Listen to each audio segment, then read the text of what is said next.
The galaxy had known fire for too long. For nearly 10 years, the humans of the Earth Alliance and the Serath Empire had fought across 100 stars. Whole worlds had burned under the light of plasma storms and broken fleets.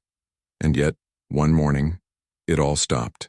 No signal, no surrender message, only silence. Commander Ryan, captain of the EAS Valiant, stood by the viewing glass as his ship entered the orbit of the Serath homeworld, Valara Prime. Once, this planet had been the shining center of an empire. Now its light was dim. Ryan could see scars across the surface, vast craters, burned forests, and oceans stained with the dust of war. He took a slow breath. "Open a channel," he ordered quietly. His communications officer nodded. "Channel open, sir. This is Commander Ryan of the Earth Alliance. We come under the flag of peace, requesting permission to land for diplomatic contact." For a long moment there was nothing, only static. The bridge crew waited in tense silence. Then a voice came through the speakers, clear, regal, and calm, yet carrying an edge that made everyone straighten. "Permission granted, human commander. You will land in the Grand Court of Valara. Come unarmed. You will be met by the Queen herself." The Queen herself. Ryan exchanged glances with his officers. No one had expected that. In all history, the Serath monarch had never personally met with humans. It was said the Queen, Arian of the Silver Crown, had led her empire through the last half of the war, commanding fleets with cold precision. Some called her brilliant, others called her ruthless, but no one had ever called her merciful. The Valiant descended through the gray clouds. The capital city appeared below, a forest of broken towers, their metallic surfaces glinting weakly in the dim sun. The Grand Court stood untouched at the center, its dome shining like a silver tear amid ruins. As Ryan stepped down from the landing ramp with a small team, the air hit him, heavy, dry, carrying the faint scent of ash. Around the court, Serath guards stood in formation. Their skin was pale gold, their eyes like faintly glowing crystals. Each moved with perfect discipline, watching the humans with unreadable faces. At the top of the marble steps stood Queen Arian. She was tall and slender, her armor a blend of silver and blue light that shimmered faintly as she moved. Her crown resembled a halo of crystal petals. Yet even under that cold beauty, Ryan sensed fatigue, a weight behind her proud stance. When he stopped before her, he bowed slightly. "Your Majesty, I thank you for granting this meeting." Her gaze studied him with quiet intensity.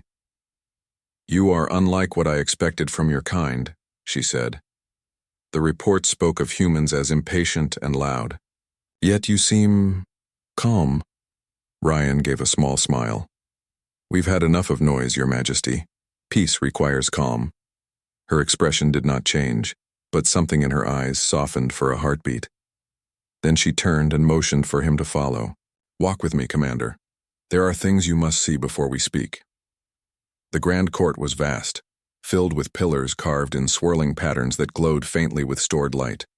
The walls were cracked in places, and shards of broken art lay in the corners. It was beautiful but wounded, like its queen. They walked in silence for a while until Arian spoke again. "You humans fought fiercely. Even when defeat was certain, your ships did not retreat. Why?" Ryan looked up at a cracked mural showing two suns colliding. "Because giving up means more than losing a battle. It means losing what we stand for." She glanced at him. "And what do you stand for, Commander?" "Survival, hope, the chance to rebuild, no matter how much is lost." Arian's steps slowed. "My people once believed that too," she said softly. "But the war consumed everything. Our pride blinded us. We thought strength meant never bending. Now look around, Commander. An empire of ash." Ryan did not reply. Words felt too small for that kind of truth. They reached a balcony that looked over the city. Below them, drones worked to clear debris and distant lights flickered like dying stars. The Queen rested a hand on the cold railing, her crown catching the sunlight for a moment. "I sent the order to end the war," she said quietly. "Not because I feared you, but because I feared what we were becoming. Ryan looked at her, surprised. You ended it? She nodded. Our scientists warned that continued fighting would destabilize the planet's core. Another bombardment might have destroyed Valara itself. I chose surrender to save what remains. That was not weakness, Ryan said gently. That was strength. Her gaze turned toward him again, sharp, searching. You speak as if you understand loss. I've seen cities fall, friends lost to the void. I understand enough. For the first time, the Queen's proud voice softened. Then perhaps there is more to your kind than I believed. Hours passed as they toured the ruins. Rian saw the remains of schools, gardens, and markets, all quiet now. The Queen explained that once Valara had been known for its music. Every dawn the sky would echo with the sound of silver horns, she said. Now only silence answers. Ryan looked toward the sky, gray and clouded. Silence can heal too. Sometimes you need it before the music can return. Her eyes lingered on him. You speak like a philosopher, Commander. Strange words from a soldier. He smiled faintly. War teaches strange lessons. When evening came, they returned to the hall. A table had been prepared with symbols of both their worlds, one flag beside another. Servants placed crystal lanterns around the chamber, filling it with soft light. Arian dismissed her guards, keeping only one advisor nearby. Then she turned to Ryan. Tell me, human, what does your alliance seek now? Revenge or peace? Peace, Ryan said without hesitation. We've all seen enough destruction. Earth wants cooperation, trade, rebuilding, understanding. Her brows drew together slightly. And trust? Do you expect that so easily? No, he admitted. Trust takes time, but it starts with respect. The Queen studied him for a long moment. Then, with a graceful motion, she sat upon her throne. You speak with conviction. Yet many before you have promised peace and brought conquest. I'm not them, Ryan said. And neither are you the empire that began this war. A quiet tension filled the air. For a moment neither spoke. Finally, Arian said, Perhaps it is fate that a human commander and a broken queen must decide the future of two races. Ryan inclined his head. Maybe fate just gave us a chance to fix what others broke. Her lips curved slightly, not quite a smile but close. You are bold, Commander Rian. I've been called worse. That earned a soft sound from her, something between a laugh and a sigh. It was the first time he had heard warmth in her voice. Later, as Ryan returned to his ship, the sky of Valara darkened. The city lights glowed faintly through the haze like embers refusing to die. He paused halfway up the ramp, looking back, toward the palace dome where the Queen still stood on her balcony. She looked so small from this distance, yet somehow endless, like the planet itself. Lieutenant Mara, his second in command, stepped beside him. What do you think of her, sir? Ryan's eyes stayed on the Queen. I think she's tired of being a ruler in a graveyard. Mara nodded. Do you trust her? I don't know, he said quietly, but I believe she wants something better for her people. Maybe that's enough for now. As the ramp closed, the Queen turned away from the balcony. Alone, she touched her crown and whispered something to herself that no one could hear. That night, reports came in from other regions of Valara. Ancient energy readings, strange and unstable, pulsed deep beneath the capital. Old Serath defense systems had begun to stir, machines thought to be dead since before the war. The Queen read the report in silence. Her hands tightened on the data crystal. She remembered the old warnings, the heart of Valara, a weapon of immense power buried below the city's foundation, a relic of the first Serath civilization. If it awakened, it could destroy everything. She turned her gaze toward the stars where the human ship orbited quietly. And for the first time, Queen Arian of the Serath Empire wondered if perhaps the only one who could help save her world was the very human she once called enemy. The next morning, the sky over Valara Prime was heavy with pale light. The clouds carried a faint silver glow that reflected across the glass ruins of the city. Inside the palace, silence ruled again, broken only by the soft hum of energy lines that still ran beneath the floor. Queen Arian stood at the balcony of her chamber, staring toward the horizon where the human ship floated in orbit. The sight stirred something deep in her chest, a feeling she couldn't quite name. She had seen countless fleets in her life, both Seraph and alien. But that human ship, scarred and simple in design, represented something her people had lost long ago: persistence. It was not grand, not elegant, yet it still flew. It still worked. It still tried. Her thoughts were interrupted by her advisor, Laron, entering quietly. His voice was low and careful. "Your Majesty, the humans have requested another meeting." She turned, her silver robe trailing softly behind her. "At what hour?" "They said whenever it pleases you, my queen." Arian looked back at the sky, thoughtful. "Then tell them I will meet their commander within the hour." Laren bowed and left. For a moment, she remained still, her eyes distant.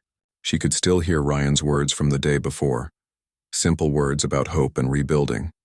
Strange, she thought, how such words could sound powerful after centuries of speeches filled with pride and threats. Meanwhile, aboard the ES Valiant, Commander Rian reviewed scans from the previous night. His engineers had detected strange readings below the palace. Energy spikes, rhythmic and ancient, matching no known technology. He frowned, rubbing his chin. "Could be residual from their power grid," he said, though even as he spoke, he didn't believe it. The pattern was too organized, too steady, like a heartbeat. Lieutenant Mara approached, holding a data pad. "We ran another scan, sir. Same pattern, stronger this time. It's definitely coming from under the palace." Ryan looked up. "Send me the coordinates. I'll bring it up when I meet the Queen." Mara hesitated. "You really trust her, sir?" "I don't trust easily," he admitted. "But I think she wants to save her world. That's a start." He adjusted his uniform and took a deep breath. "Prepare the shuttle. I'll meet the Queen at the Grand Court."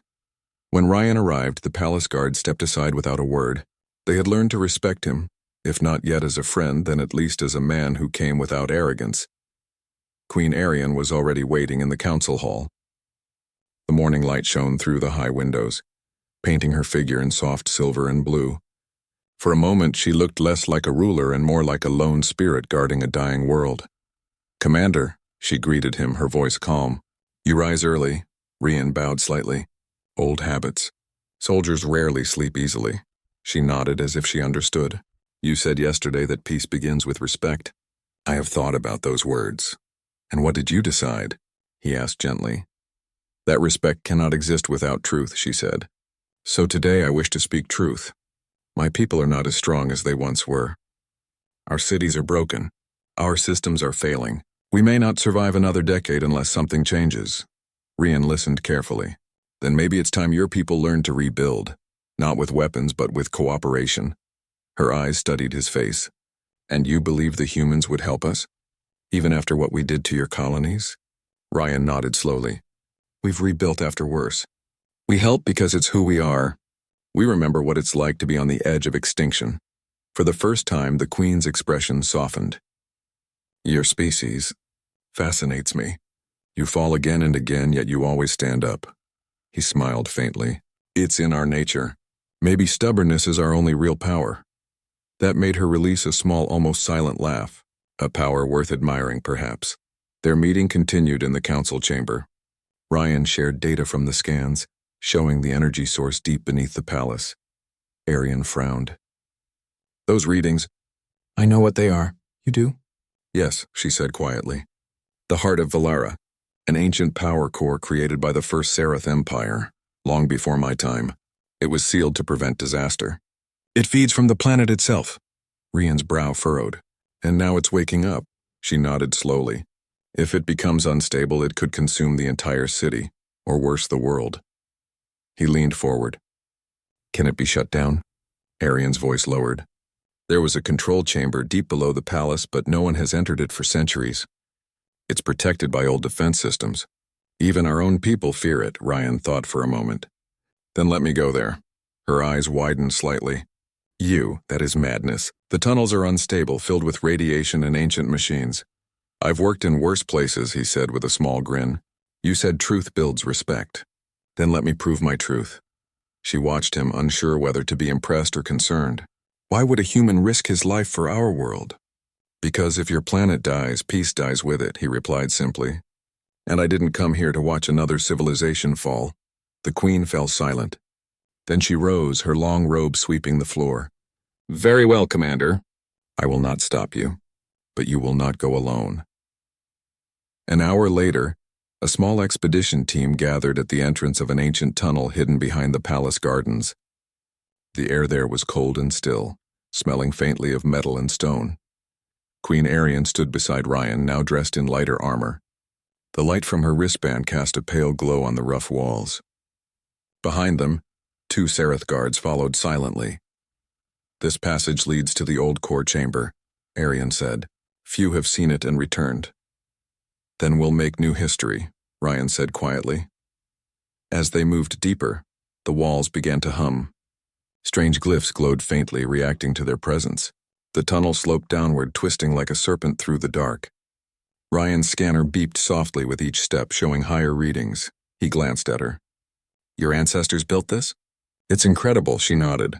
They believed power was divine. They tried to capture it, but power without wisdom destroyed them. My empire learned nothing from their mistake. Ryan smiled faintly. Maybe that's what makes us the same. Humans have repeated our mistakes too. She looked at him with quiet curiosity. And yet you still believe in hope? Always, he said simply. They continued walking until they reached a massive door covered in glowing patterns. It pulsed like a heartbeat, the same rhythm from the readings. This is it, Ryan said. The heart of Valara. Arian touched the door gently. It responds to living energy. It knows I am of Serath blood. The door opened slowly, releasing a rush of cool air and faint light. Inside, the chamber glowed with streams of energy flowing like rivers through crystal conduits. In the center stood a tall pillar of light, alive, beautiful, and dangerous.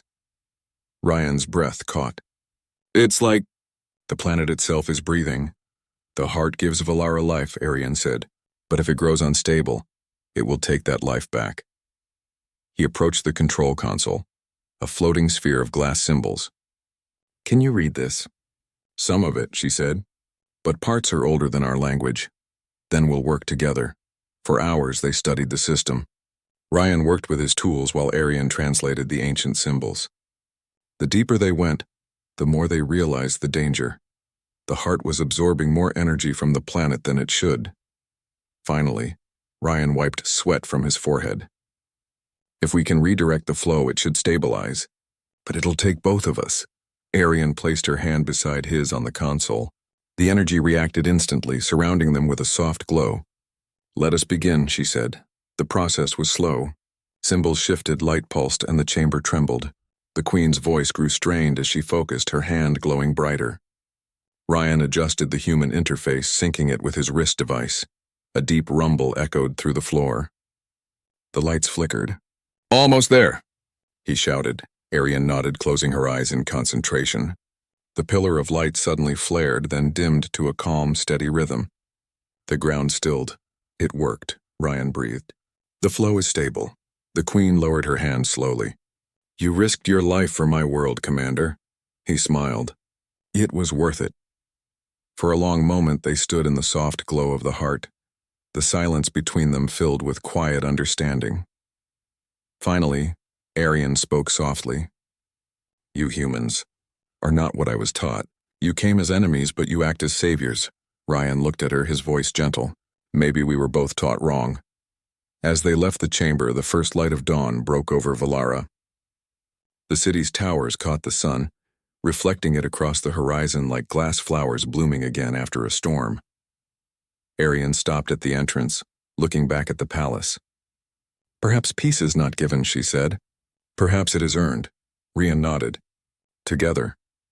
For the first time, the Queen smiled, a real, warm smile that reached her eyes. Then let us begin. And somewhere deep beneath their feet, the heart of Valara pulsed gently, as if the planet itself had decided to believe in hope once more. The day after the heart of Valara had been stabilized, the city felt different. The air was fresher, and the energy fields around the capital pulsed with gentle light. For the first time in years, there was peace in the streets. Serath citizens came out of their shelters to see sunlight breaking through the clouds. Children laughed in the distance, their voices echoing between the quiet towers. From the palace balcony, Queen Arian watched the scene below. She could hardly believe it.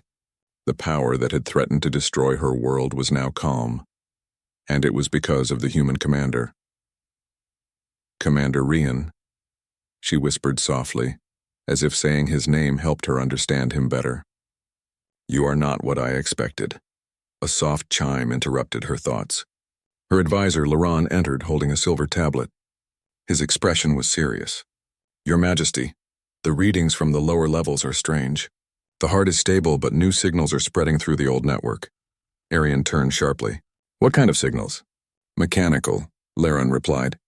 Something beneath the surface has begun to move again. Her calm expression faded. Show me. He tapped the screen. A holographic map appeared, showing the palace and the land beneath it. Thin red lines spread slowly from the heart chamber. Crawling outward like roots, Ryan's work had saved the planet, but unknowingly, it had awakened something else. Meanwhile, aboard the ES Valiant, Commander Ryan sat in the observation room. The stars beyond Velara shimmered like tiny crystals, and he felt the weight of everything that had happened. The Queen had allowed human teams to land freely now, to help with repairs and aid.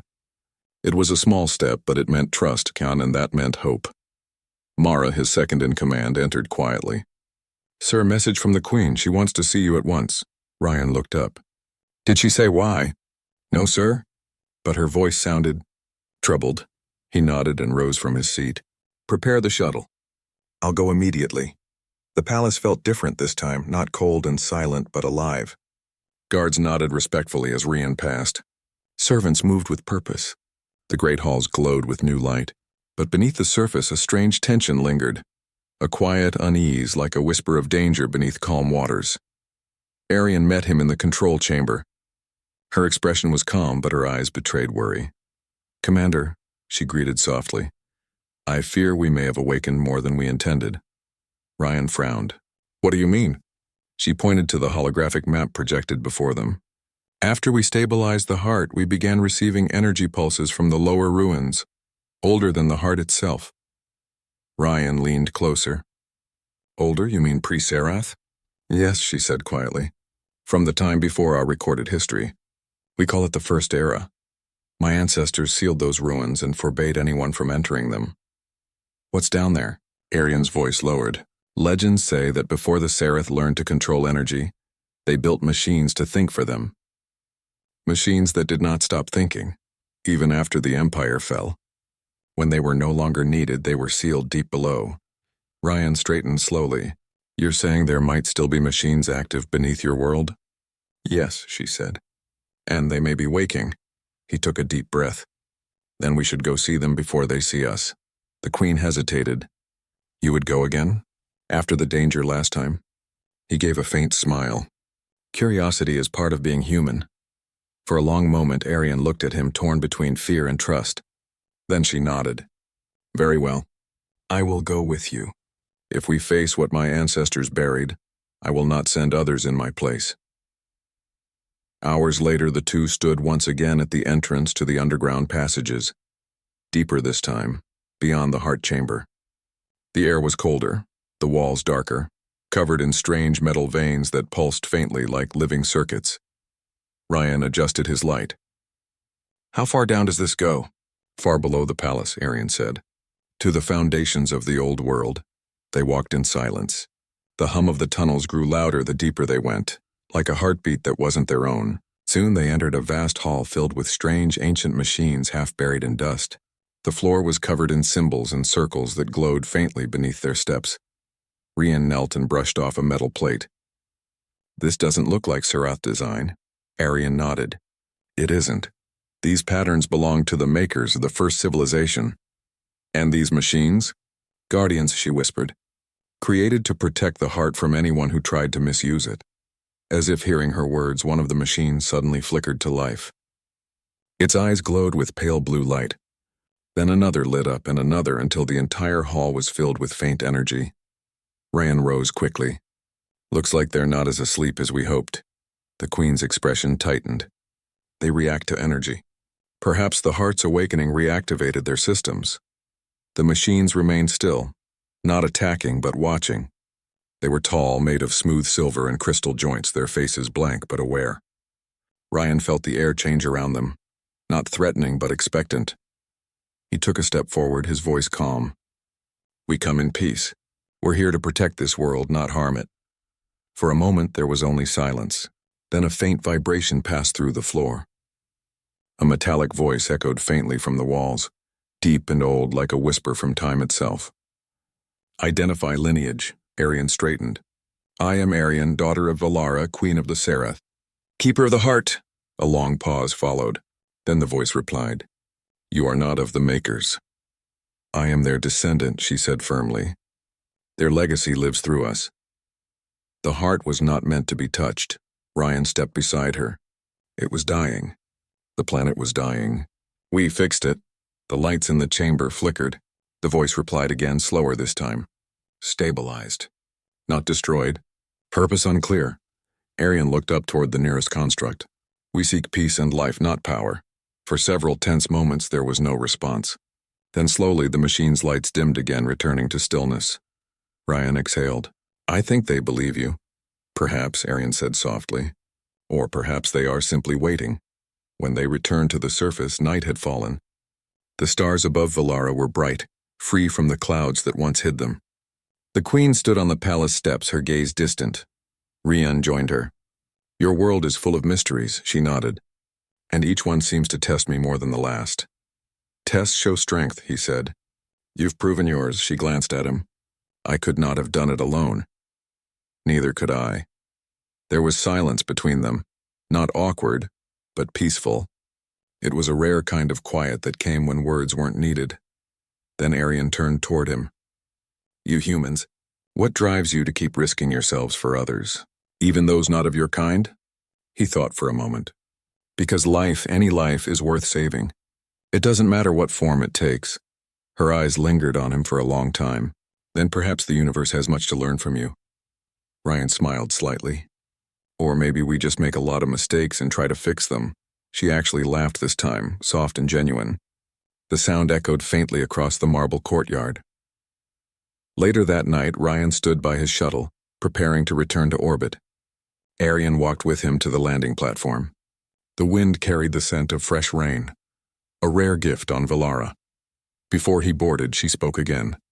"Commander, when I first heard the word human, I thought it meant destroyer. But now, it means something else." "What does it mean now?" he asked. "Builder," she said quietly. "Hope." He was silent for a moment, then nodded. "Thank you, Your Majesty." She smiled faintly. "Arian will do," he returned the smile. "Then good night, Arian." "Good night, Ryan." As the shuttle lifted into the dark sky, she watched it rise higher and higher until it disappeared among the stars. For the first time in her long life, she felt something her kind rarely admitted: admiration. But far below the palace, in the silence of the old ruins, one of the machines stirred again. Its eyes glowed faintly red this time, not blue. A low hum filled the chamber as ancient circuits reconnected. Words in forgotten code whispered through the tunnels. "System. Incomplete stabilization detected. Directive. Restore original parameters. Objective. Reclaim control of planetary core." Then, slowly the red light spread across the hall, touching machine after machine one by one, until the darkness below Valara began to awaken once more. The sun rose slowly over Valara Prime, painting the city in warm gold. The streets, once silent, were alive again. Citizens went about their daily routines with cautious optimism. Children played near fountains whose water sparkled in the morning light. Everywhere, the city seemed to be breathing for the first time in decades. In the palace, Queen Arian stood at the edge of the balcony, watching. Her thoughts were heavy. The heart of Valara had been stabilized, yes, but the ancient machines in the lower ruins had stirred once more. She could feel it, a subtle vibration beneath the ground like a warning whisper. She turned as Laron, her advisor, entered the room. His expression was calm but serious. "Your Majesty," he said, "the lower systems continue to fluctuate. The heart may be stable, but the old machines are restless. They have begun to organize themselves again." Arian nodded slowly. "I know we cannot ignore them. but we cannot destroy them either. They are part of Valara's legacy. Laron frowned. Then what is to be done? Arian looked toward the horizon. I must decide whether to trust outsiders with this world or rely on my own people. It may be the hardest decision I have ever made. Meanwhile, Commander Ryan prepared his ship for another descent. His team had analyzed the patterns of the ancient machines and believed they could help guide the Queen's people safely through the situation. When he arrived at the palace, Arian met him in the garden away from the council chambers. The first rays of sunlight caught her silver and blue robes, making them shimmer like soft waves of light. Commander Ryan, she said quietly, you return willingly even knowing the danger below. Ryan smiled faintly. You said curiosity is part of being human. I also said we fix what we can. Your world deserves it. She studied him, her eyes thoughtful. And yet, I still wonder if trusting humans fully is wise. I am a queen. My choices affect millions. One wrong step and my people could fall again. Ryan nodded. That is true of every leader. But sometimes we must take risks to save what matters most. For a moment, Arian said nothing, simply looking at the sky. Then she spoke, her voice soft but firm. Perhaps it is time I make a choice I have not allowed myself to make before. That evening, the council convened. Representatives of the Surath Empire gathered in the Grand Court. Many were cautious, watching the Queen closely. Arian stood at the center, her crown glinting in the soft light. Yet she did not wear it fully as a sign of humility. She addressed the council. We have survived the recent crisis not through strength alone, but through cooperation. A human, Commander Ryan, helped stabilize the heart of Valara. He risked his life for this planet. And yet I hear doubts. Some of you believe outsiders cannot be trusted. A council member, a tall Sereth with sharp features, spoke. Your Majesty, the humans are unpredictable. They may help now, but what of tomorrow? Arian met his gaze calmly. Do you doubt that my people have done harm in the past? That we have acted against others, even outside our own empire? Then perhaps humans are not so different. Yet they rise again, even after failure. That is strength. That is hope. The hall was silent. No one spoke. The Queen's words hung in the air like a fragile promise. Later, she invited Ryan to walk with her through the palace gardens. The fountains reflected stars in the water, as if the night sky had fallen to the ground. You have seen the risks below, Arian said, and yet you do not hesitate to face them. Ryan shook his head. I hesitate. Every mission has its dangers. But if we wait for certainty, nothing will be done, and life must continue. She looked at him, her eyes softening. Your people. They have a way of inspiring others, even strangers, to rise above fear. I have never seen my own empire act so willingly for the good of another species. Ryan smiled faintly. Sometimes hope is stronger than fear. Sometimes it is the only thing that can guide us. Arian paused, touching the water of a fountain. I have ruled for many cycles. I have given orders, led fleets, and watched worlds fall. I have never asked what it means to choose freely. Until now. Ryan glanced at her, understanding dawning. You have a choice to make. Yes, she said softly. A choice that could change everything. The following morning, the ancient machines beneath the palace began moving more deliberately. The vibrations were subtle at first, then stronger. The heart of Valara pulsed in response. Arian called for Ryan. Together they observed the data flowing from sensors installed in the tunnels. The machines are intelligent, Arian said. Not just reactive, they are learning. They will adapt to any attempt to control them. Ryan studied the readings. Then the best way to survive is not to fight them, but to understand them, to guide them. Arian nodded. Yes, that is the path I must choose. But I cannot do it alone. Ryan looked at her, waiting. She took a deep breath and spoke in a low, quiet voice. I will go with you. I will leave my world, temporarily, to learn how humans live, how you rebuild, and how you rise again after every failure. Perhaps only then can I guide my people safely. Ryan's eyes widened slightly. You would leave your throne? Arian nodded. For now, to understand life outside the walls of my empire, to learn what it means to hope again. He smiled. Then we will go together, and your people will see that courage is not bound to a throne. It is bound to action, to choice. The Queen made her decision public that evening. In the Grand Court, she spoke before her people in council. I have chosen a path not of power but of learning. I will leave Valara, not as a ruler commanding from above, but as a student of life beyond our empire. We will rebuild our world not through fear, but through understanding. Gasps and murmurs filled the hall. Some council members were shocked. Citizens whispered, unsure of what this meant. One elder stepped forward. Your Majesty, are you abandoning your people? Arian shook her head. No, I am taking a step to ensure our future. I am leaving to learn the strength of others so that when I return, my people may rise with guidance, not orders. Sometimes courage is measured not by holding a crown, but by laying it down. The hall was silent. Slowly, applause began to ripple across the court. Citizens cheered softly, some with tears in their eyes. The decision was made. The Queen had chosen trust, hope, and cooperation over pride and fear. Later, Arian approached Ryan in the private gardens. The sky was painted with streaks of orange and pink as the sun began to set. I have not made this choice lightly, she said. Leaving my throne, my world. It is terrifying, Ryan smiled gently.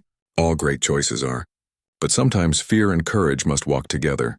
She looked at him, the first real vulnerability in her expression. I do not know what awaits us among your people. I do not know if I will belong. You will, Ryan said firmly. You already belong. Not because of titles or crowns, but because you chose hope over fear. A quiet wind passed through the garden, and Arian smiled softly. Then let us begin this journey. As the night fell, preparations were made. The shuttle was readied, provisions gathered, and the final messages sent to the Serath Empire. Citizens came to bid farewell to their queen. Some watched silently from the palace balconies, others from the streets below. Ryan assisted Arian as she walked toward the shuttle. Her robe swirled gently, and her crown rested lightly in her hands, a symbol of what she was leaving behind. She did not look back. The Queen paused for a moment and whispered, "For the first time I feel free." Ryan nodded. Freedom is the beginning of understanding, and the beginning of hope. The engines ignited. Slowly the shuttle rose into the sky, leaving Valara Prime behind.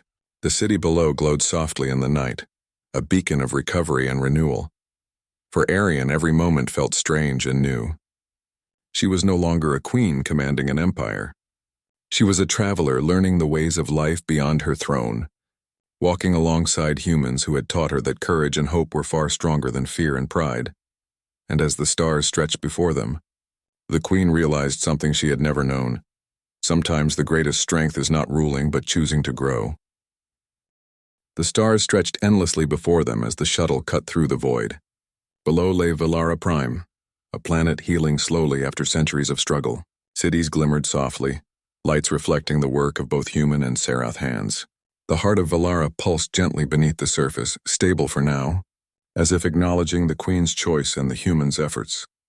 Inside the shuttle, Queen Arian sat beside Commander Rian, watching the stars pass. She no longer wore her crown. It rested carefully on a seat behind her, a symbol of a world she had ruled and a life she had temporarily set aside. Ryan glanced at her. It must feel strange leaving everything behind. Arian nodded slowly. Strange and freeing. I have ruled for decades, yet I have never felt so small or so alive. My people trusted me to protect them, yet I now realize that I must learn to protect them in ways I never imagined. Ryan smiled. Sometimes seeing the world from outside is the only way to understand it fully. She returned his smile faintly. And sometimes courage comes from accepting guidance from those you once considered strangers. The shuttle moved silently through the void, its engines leaving only faint trails of light. Arian's eyes wandered to the observation window, to the countless stars and planets, many of which she had never seen. She felt the weight of her people's expectations and the freedom of her own choice pressing at the same time. Ryan noticed her silence and asked gently, "What are you thinking?" Arian's eyes remained on the stars. "I am thinking of Valara, the cities, the forests, the children who will grow without fear because of what we have done. And I'm thinking of the future, of what I can learn from humans, from life beyond my throne." "You are not just a queen," Rian said softly. "You are a leader who chose hope over pride." Her gaze met his. There was a quiet intensity in her eyes. "And you, human, have taught me that courage is more than strength. It is choice. It is sacrifice. It is the willingness to rise again, even when the odds seem impossible." Ryan looked at her, feeling a warmth that went beyond friendship. We humans learn from our failures. Sometimes we inspire others without even knowing it. Arian leaned forward slightly.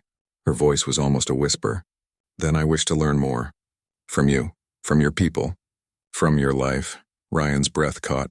He understood her meaning, though it went beyond diplomacy or protocol.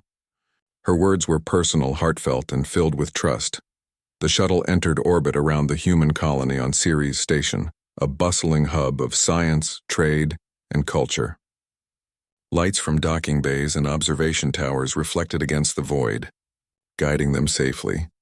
As the shuttle approached the station, Arian could see humans moving with purpose, helping one another, learning and building. It was different from Valara, different from the Serath Empire. Here, life seemed simpler yet endlessly complex, full of energy, collaboration, and hope.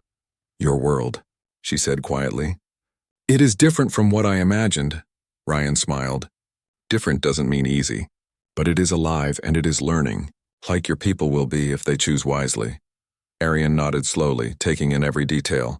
Her eyes lingered on families walking through gardens, on engineers repairing small drones, on children gazing at the stars in wonder. She realized how much her own world could benefit from the lessons she would learn here. Patience, collaboration, and the humility to grow. As the shuttle docked, a team of humans came forward to assist with landing protocols. They were respectful, careful yet curious about their new visitor. Arian stood quietly observing them, her presence commanding but not intimidating. One young engineer approached nervously. Your Majesty, you're welcome. We're honored to have you here. Arian bowed slightly. I am honored to be here. I am here to learn, not to command. The engineer looked surprised, then nodded. We'll show you what we can do. Ryan placed a reassuring hand on her shoulder. This is your first step, Arian. Not as a queen, but as a student of life beyond Valara. Take what you see here and carry it back to your people. She smiled faintly, feeling the weight of her crown in her memory, now replaced by a growing sense of purpose. Later, in a quiet observation room overlooking the colony, Arian and Rian watched the stars together. You humans, you rise again and again, she said softly. Even after failures, even after loss, you keep building, keep trying. That is a kind of strength I had never truly understood before. Ryan glanced at her. And now you understand it? Yes, she replied. I feel it in you, in your people, in the choices you make, and I wish to carry that strength back to Valara. He looked at her carefully, sensing the depth of her words. Then perhaps this journey is as important for you as it is for your people. She nodded, her eyes reflecting the distant stars. Then, with a soft voice that seemed to carry the weight of her entire empire, she said, Take me with you, human. Ryan's heart caught. He had expected many things, diplomacy, strategy, friendship, but not this. Not a choice so personal, so trusting, so courageous. You mean it? He asked softly. I do, she whispered. I cannot rule my people wisely if I do not first learn the ways of life beyond my throne. Teach me, walk with me. Let me see what humans do to rise again. Rian nodded slowly, the weight of responsibility mingling with the warmth of trust. Then we will go together. The two of them stood side by side, looking at the stars. The queen, who had once ruled an empire of fire and fear, now chose to leave her crown behind, to learn, to grow, and to carry hope back to her world. The following days passed with lessons, exploration, and shared experiences. Arian learned about human communities, science, culture, and the simple joys of life: gardening, music, conversation, and laughter. Ryan showed her how humans rebuilt after disasters, how they solved problems together, and how they cared for one another even in moments of difficulty. Arian discovered that leadership was not about command or fear, but about example, patience, and understanding. She laughed freely, spoke openly, and asked countless questions, absorbing everything like a student eager to learn. Rian marveled at her adaptability. You are learning faster than I imagined, he said one evening. Arian smiled. I must. My people are counting on me, and you remind me why it is worth learning. Weeks passed, and Arian felt her confidence grow. She could imagine returning to Valara, not as a queen who demanded obedience, but as a leader who inspired hope. She would carry back lessons from humans, showing her people that courage, compassion, and wisdom were stronger than fear or pride. One evening, standing on the observation deck with Rian, she looked at the stars. Commander, I came here to learn, but I have learned more about myself than I ever expected. Rian smiled. That is the greatest lesson any world can teach. She turned to him, her eyes soft. Thank you for guiding me, for trusting me, for showing me that humans rise again, and that hope can be contagious. He nodded, feeling the weight and wonder of the moment. You will carry that hope back to your people. They will see it. They will rise because you chose to learn and to trust. Arian looked at the distant stars, then back at the human who had taught her so much. Then let us continue. Together. As the shuttle prepared for a journey deeper into human space, the Queen looked back once more at Valara Prime. Its lights glowed softly, a planet breathing again, alive with potential. She had left her throne, yes, but she carried its responsibility in her heart, guided now by hope, courage, and the lessons she had learned from humanity. She placed her hands gently on the console, whispering softly, "Take me with you, human, so I may rise with you and help my people rise as well." Ryan turned to her, his expression calm but full of understanding. Then we will rise together. The shuttle ignited, leaving Valara behind. Stars stretched endlessly before them, but this time the journey was not one of fear or conquest. It was a journey of hope, learning, and shared courage. And somewhere deep in her heart, Arian felt the truth of her choice, that the greatest leaders are not those who command alone, but those who choose to walk with others, to learn, to teach, and to inspire. Humanity had shown her the power of rising after failure, the beauty of cooperation and the strength of hope, and in return she would carry that light to her people, forever changed by the courage of one human. And the journey they shared,